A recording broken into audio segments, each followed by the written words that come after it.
کہ جن کے ہاں شراب بطور فخر کے پی جاتے تھے، شعروں کی محفلیں سجاتے تھے اور اس میں شراب مٹکوں میں آتی تھی اور پھر اس پر وہ فخر کا اظہار کرتے تھے۔ آج بھی اس طرح کی جو محافل بپا کر کے شراب نوشی کرتے ہیں تو یہ وہی جاہلانہ ایک رمز باقی ہے۔ تو کیسے بدلے؟ اللہ نے جب حکم دیا انما الخمر والمیسر والانصاب والازلام رجس من عمل الشیطان فاجتنبوه، جب شراب کی حرمت کا اللہ نے حکم دیا کہ اے لوگوں اب شراب تم پر حرام کر دی گئی، شراب تم پر حرام کر دی گئی، زبان رسالت سے یہ کلمات نکلتے تو مکے کی گلیوں میں شراب کے مٹکے انڈیل دیے جاتے ہیں، بہا دی جاتی ہے، ہر طرف شراب ہی شراب بہہ رہی ہے۔ چشم فلک نے ایسا نظارہ کبھی نہیں دیکھا ہوگا، ایک شخص کی زبان سے نکلے ہوئے الفاظ پر اتنا جلدی عمل کہ لوگوں نے شراب کے مٹکے تک جنہوں نے پی تھی حلق میں انگلیاں ڈال ڈال کے نکالنے کی کوشش کر رہے ہیں۔ شراب کے بیوپاری تھے، کاروباری تھے،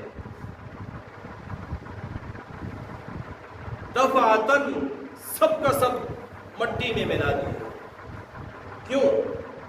بطور نمونہ کے، بطور ماڈل کے انہوں نے جناب نبی مکرم صلی اللہ علیہ وسلم کی سیرت کو اپنایا، حالانکہ وہ جاہل معاشرہ تھا، عرب کا وہ معاشرہ جہالت کی انتہا پر تھا۔ اس زمانے کو تاریخ کسی خاص نام سے نہیں ذکر کرتی، تاریخ کسی سال اور سن کے ساتھ ذکر نہیں کرتی، تاریخ اس زمانے کو نام بھی دیتی ہے زمانہ جاہلیت۔ کتنی جہالت ہوگی کہ وہ زمانہ ہی جاہلیت کا قرار دیا ہے۔ اور پھر جب حضور علیہ الصلوۃ والسلام کی تعلیمات آئیں تو اثر کیا ہوا؟ دفعتاً ہم نے حضور کو ہم مانتے ہیں لیکن حضور کی زندگی کو بطور نمونہ کے اپناتے نہیں ہیں، ہم نے یہ اپنایا۔ سود کا عام رواج تھا، سود پر بڑے بڑے کاروبار چلتے تھے۔ جناب نبی مکرم صلی اللہ علیہ وسلم نے فرمایا کہ سود اللہ سے اعلان جنگ ہے، اے ایمان والو تم سودی معاملات ختم کر دو۔ یمحق اللہ الربا ویربی الصدقات، سودی معاملات ختم کر دو۔ آن کی آن میں اس مکہ کی سرزمین، مدینہ کی سرزمین، عرب میں جہاں جو آپ کا نام لیوا تھا سود ختم ہو۔ کیوں؟ بطور نمونہ کے وہ حضور کی اتباع ہے۔ ہم ہزاروں مسائل پوچھتے ہیں، کسی کام کے اندر اگر ہم مبتلا ہیں، غلط کام کے اندر، تو اسے صحیح ثابت کرنے کے لیے یا اپنے لیے راہ نکالنے کے لیے بہت ساری تعویلیں پیش کرتے ہیں، راستہ نکالنے کی کوشش کرتے ہیں۔ کیوں کرتے ہیں؟ کہ ہم نے حضور کی سیرت کو بطور ماڈل کے اپنے سامنے رکھائی۔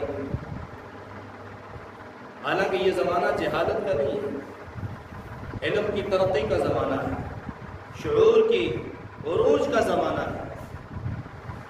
کوئی چیز مخفی نہیں ہے، کوئی چیز چھپی ہوئی نہیں ہے، لیکن کیا ہے، حضور کی سیرت کو بطور نمونہ کے ہم نے پڑھائی تھی، بے شمار واقعات ہیں۔ یتلو علیہم آیاتک، رسول کی بعثت کا مقصد یتلو علیہم آیاتک، اللہ کی آیات پڑھتا، آیات کی تلاوت کر کے تمہیں سناتا ہے۔ آیات کی تلاوت، حضور علیہ الصلوۃ والسلام جب قرآن پڑھا کرتے تھے تو مشرکین چھپ چھپ کے سنا۔ کئی ایسے تھے جو سن کر ہی مسلمان ہو گئے، کئی ایسے بھی تھے کہ جو اپنی زمانہ جہالت کی جہالت پر ڈٹے ہوئے، لیکن اثر آپ کی تلاوت قرآن نے ایسا کیا کہ وہ معاشرہ، جاہلیت کا معاشرہ، وہ قرآن پڑھنے والا بن گیا۔ ایک غزوے کے موقع پر حضور صلی اللہ علیہ وسلم نے 2 صحابہ کی رات کو ڈیوٹی لگائی کہ تم نے پہرا دینا ہے قافلے کا، دائیں بائیں کا، اور صبح کے وقت حملہ آور ہونا ہے۔ حضرت عمار ابن یاسر رضی اللہ تعالیٰ اور ایک اور صحابی کی، تم دونوں نے رات کو ڈیوٹی کرنی ہے، رات کو پہرا دینا ہے، قافلے کو کوئی نقصان نہ پہنچا دے۔ قافلہ سو گیا، آرام کرنے لگ گیا۔ رات کو ان دونوں نے مشورہ کیا، آدھی رات ایک جاگتے ہیں، آدھی رات دوسرا جاگتے ہیں۔ عمار ابن یاسر جاگ رہے، دوسرے صحابی سو گئے، آدھی رات کے بعد ان کو جگانا ہے۔ جب جاگ رہے تو ذہن میں آیا، جاگ تو ویسے بھی رہا ہو، کیوں نہ اللہ کا قرآن پڑھ لیں۔ قبلے کی طرف رخ کیا، تلاوت قرآن پاک شروع کر دی نماز میں۔ حملہ آوروں نے تیر مارا،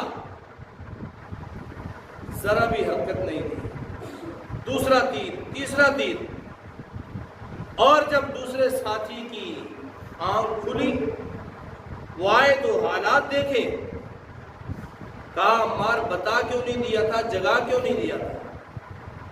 عمار کے لئے سورہ کہف کی تلاوت کر رہا تھا اور دل نے نہیں چاہا کہ سورہ کہف مکمل کرنے سے پہلے میں نماز پڑھوں۔ تلاوت کرنے میں بھی تیر کھا رہے اور تلاوت چھوڑ نہیں رہے۔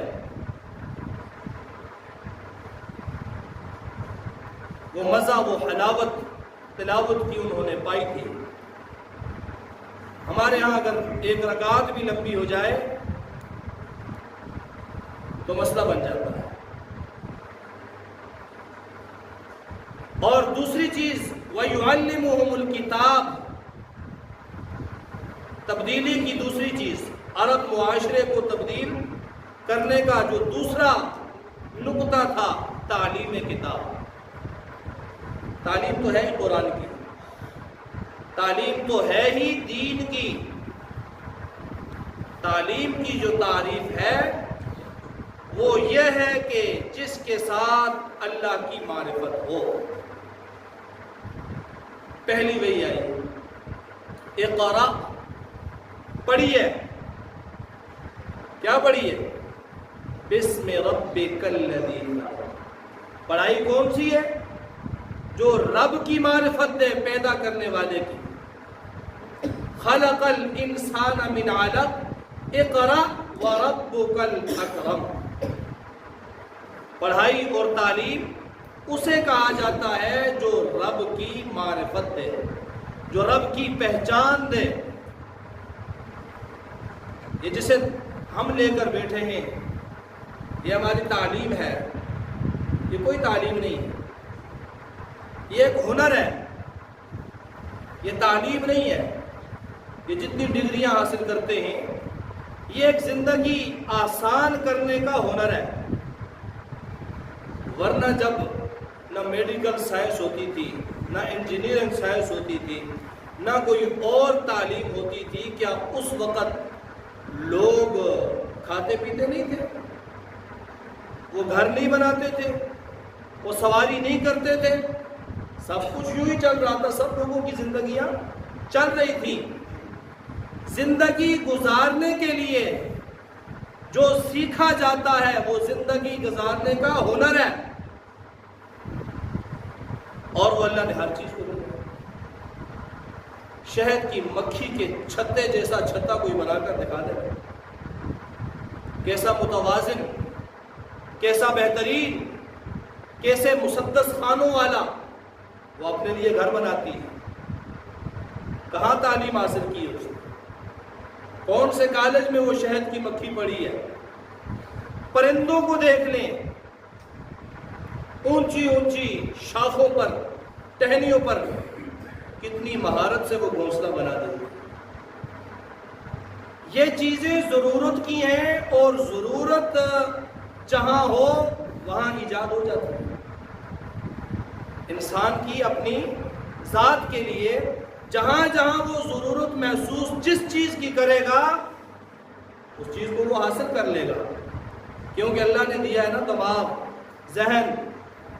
واللہ اخرج من بطون امہاتکم لا تعلمون شیئا، اللہ نے ماؤں کے پیٹوں سے تمہیں پیدا کیا، کچھ نہیں جانتے تھے، پھر اللہ نے تمہیں آنکھیں دی، اللہ نے تمہیں کان دیے، اللہ نے تمہیں دل دیا۔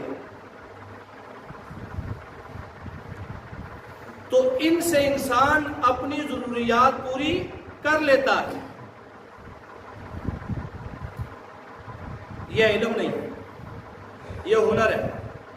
اس کا یہ مقصد نہیں ہے نہ حاصل کرو، ضرور حاصل کرو، بہتر سے بہترین حاصل کرو، لیکن صرف اسی پر تکیہ کر کے بیٹھ جاؤ، میں نے بچے کو اعلیٰ تعلیم دے دی، میں نے حق ادا کر دیا، میں نے سارا علم اسے سکھا دیا،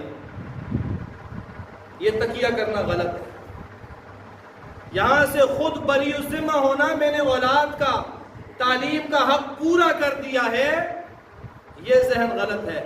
آپ نے تعلیم نہیں دی اسے، آپ نے اسے زندگی گزارنے کا ہنر سکھایا، آپ نے اسے زندگی گزارنے کا طریقہ سکھایا ہے، آپ نے اسے جسم کی راحت کے طریقے سکھائے ہیں۔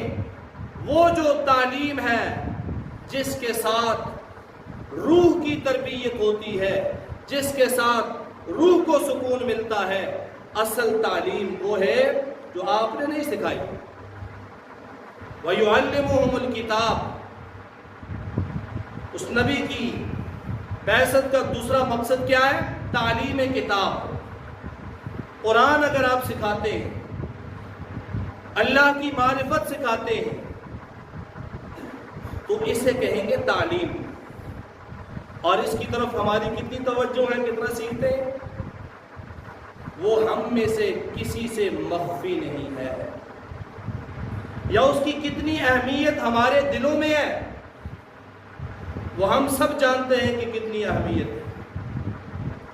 جن مساجد میں دروس قرآن ہوتے ہیں، قرآن کی تعلیم ہوتی ہے، صبح کے وقت یا شام کے وقت، آپ اس وقت اندازہ لگا لیں کہ ہم علم کتنا حاصل کرنے کے شوقین ہیں۔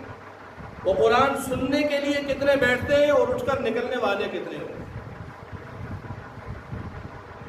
تعلیم کا حلقہ لگاؤ، تبلیغی جماعت کا بیان ہو رہا ہے، درس قرآن ہو رہا ہے، تو کتنے لوگ بیٹھتے ہیں اور کتنے اٹھ کے جاتے ہیں۔ جو اصل میں تعلیم ہے، جو صحیح تعلیم ہے، جسے علم کہنا چاہیے، اس کی طرف ہماری ذرا بھی رغبت نہیں۔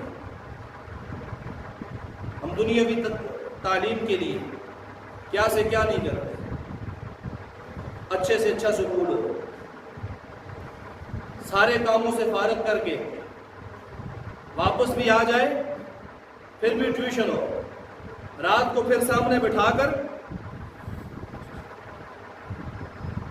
اس سے کام کروائے۔ اور دینی تعلیم کتنی؟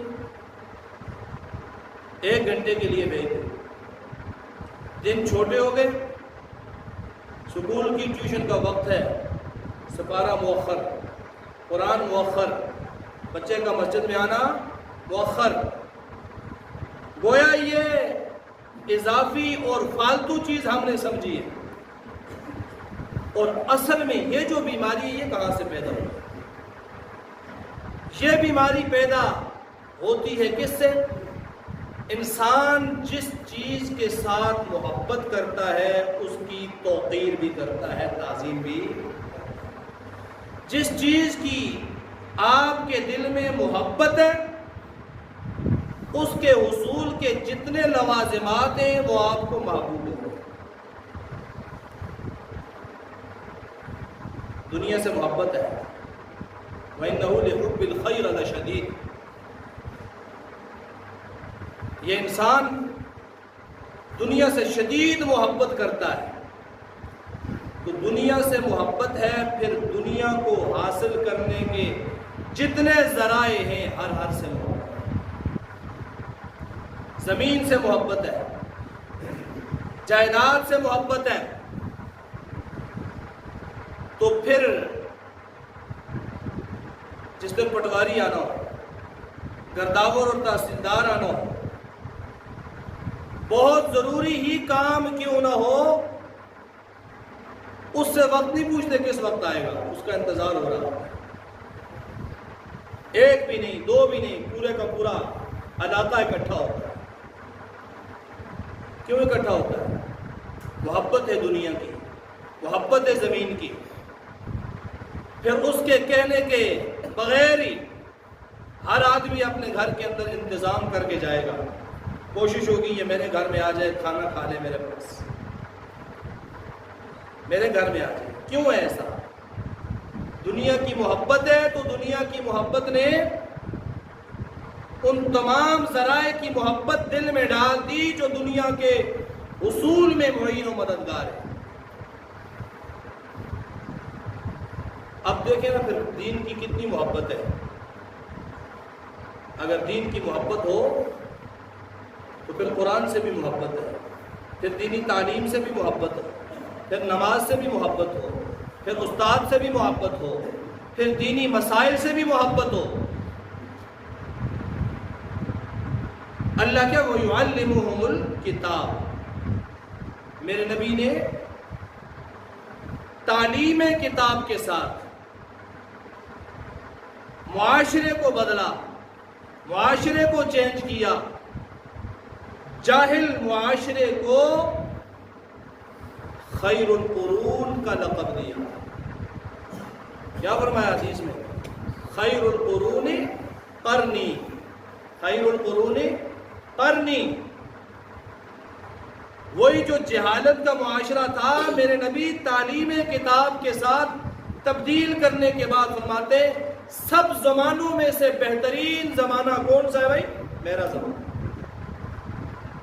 ثم الذین یلونہم ثم الذین یلونہم، پھر اس کے بعد جو زمانہ نبوت کے جتنا قریب ہے وہ سب سے بہتر ہے۔ تو یہ کس سے؟ تعلیم کتاب سے۔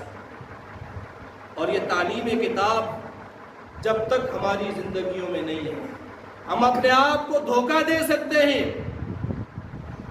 ہم خوش فہمیوں میں مبتلا ہو سکتے ہیں، لیکن ہماری زندگیوں میں کوئی تبدیلی نہیں آ سکتی، نہیں آ سکتی۔ یہ ہمارا ہر ایک کا آزمودہ اور مجرب عمل ہے۔ وقت ملا مسجد میں آ گئے، اور اگر وقت نہیں ہے نماز مؤخر ہو جائے اور کوئی کام، ہماری شادیوں کے موقع پر دنیا جہاں کی قبیح رسومات وہ پوری کرنی ہے اور پھر آ کر مسجد میں نماز بھی پڑھ لینی ہے۔ بہت ساری مثالیں ہیں، آپ خود اس پر قیاس کرتے جائیں۔ تو حضور نے جو دوسری چیز وَيُعَلِّمُهُمُ الْكِتَابَ وَيُعَلِّمُكُمُ الْكِتَابَ، اس قرآن کے ساتھ زندگی تبدیل ہوگی، اس قرآن کے ساتھ ماحول تبدیل ہوگا، اس قرآن کے ساتھ زندگی میں بہتری آئے گی۔ یہ کون سی بہتری ہے؟ گھر گھر کے اندر والد کو اولاد سے شکوہ اور اولاد والد سے شکوہ کرنا ہے، اور اللہ معاف کرے ایسی ایسی باتیں بھی سننے کو ملتی ہیں کہ بیٹے نے باپ کو تھپڑ مارا، وہی بیٹا جسے ساری تعلیم دی تھی یہ نہیں دیا تھا قرآن سے، یہ قرآن نہیں سکھایا۔ تو میرے دوستوں اور بزرگوں، جو دوسری چیز وَيُعَلِّمُهُمُ الْكِتَابَ اور تیسری چیز وَيُزَكِّيكُمْ یا وَيُزَكِّيهِمْ، تزکیہ، جب تعلیم کتاب آ جاتی ہے، دینی مسائل سے روشناس ہو جاتا ہے، اللہ کے اس پیغام کو سیکھ لیتا ہے، تو پھر تیسرا درجہ ہے تزکیہ کا۔ تزکیے کا تعلق باطن کے ساتھ، تزکیے کا تعلق دل کے ساتھ ہے، تزکیے کا تعلق انسان کے ذہن کے ساتھ ہے، کہ جو علم کتاب کا سیکھ لیا پھر اسے اپنے وجود پر اسی طرح نافذ کر دینا جس طرح اللہ چاہتا ہے۔ اس سے معاشرہ بدلتا ہے، اس سے ذہن بدلتے ہیں، اس سے بھلائی کی امید ہوتی ہے، اس سے اسلام پھیلتا ہے۔ وگرنہ جو صورت ہم نے اختیار کر رکھی ہے، ہم 1000 سال بھی اگر مل جائیں، 1000 سال بھی نمازیں پڑھتے رہیں اور باہر جا کر مسجد سے باہر کی زندگی اس اللہ کی کتاب کے خلاف ہم گزارتے رہیں، تو حالت بد سے بدتر ہوتی جائے گی، سنورے گی نہیں۔ ہم اپنی اس حالت کے ذمہ دار خود ہیں۔ جو ظلم ہے، جو فسطائیت ہے، جو اضطراب ہے، اللہ کیا فرماتے ہیں؟ من اعرض عن ذکری فإن له معیشة ضنکا، یہ معیشت کی تنگی کا رونا میں بھی رو رہا ہوں، آپ بھی رو رہے ہیں، سب رو رہے ہیں۔ اللہ نے پہلے بتا دیا، جس نے بھی میرے قرآن سے اعراض کیا، منہ پھیر دیا، فإن له معیشة ضنکا، اس کی معیشت تنگ ہوگی، سب کچھ اس کے پاس موجود ہونے کے باوجود وہ بھوکا ہی دنیا میں، اور قیامت میں وَنَحْشُرُهُ يَوْمَ الْقِيَامَةِ أَعْمَى، قیامت کے دن قرآن سے اعراض کرنے والے کو اندھا اٹھایا جائے گا، اندھا، آنکھیں نہیں ہوں گی، پوچھے گا رب لِمَ حَشَرْتَنِي أَعْمَى وَقَدْ كُنْتُ بَصِيرًا، اے میرے رب میں تو دیکھنے والا تھا، میری بصارت ٹھیک تھی، نظر ٹھیک تھی، لِمَ حَشَرْتَنِي أَعْمَى، اندھا کیوں اٹھایا؟ اللہ فرمائیں گے اندھا اٹھایا اس لیے کذالک اتتک، تیرے پاس میری آیتیں آئیں، میرا قرآن آیا، فنسیتھا، تو بھول گیا اس کو، پس پش ڈال دیا اس کو، کذالک اليوم تنسیٰ، اس کے بدلے میں آج میں تجھے بھی بھلا دیتا ہوں، تیری بینائی ہے یا نہیں مجھے کوئی سروکار۔ تو میرے دوستوں اور بزرگوں، تعلیمات نبویہ جو مقاصد نبوت تھے، ان تعلیمات نبویہ کو ہم اپنی عملی زندگی میں لائیں، صبح و شام کے اعمال میں لائیں۔ حضور کی جو اسوہ حسنہ ہے اس کو اپنے سامنے رکھ کر اگر زندگی گزارنے کا تہیہ کریں تو دنیا کی بھی کامیابی اور آخرت بھی صحیح ہوگی، وگرنہ جو ہے وہ یوں ہی نظام چلتا رہے گا، سنت ہے۔